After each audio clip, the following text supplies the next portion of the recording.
Ini warga Banda Aceh sudah mulai sadar terhadap prokes kesehatan.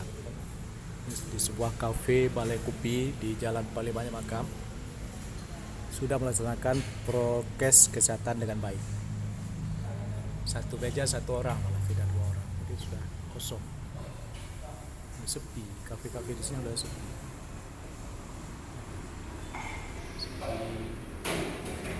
Orang minum juga sepi.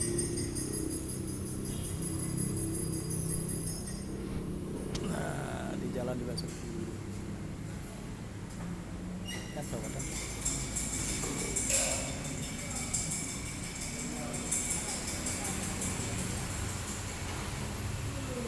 Kecuali dua remaja ini tidak sepi. Ini saja yang aneh. Lain tidak aneh. Ini saja yang aneh. Ini yang tidak prokes satu. Ya.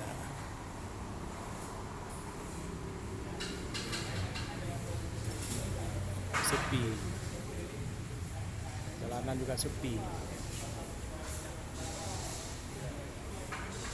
Satu meja satu orang, sepi. Seperti bapak ini juga sudah sepi.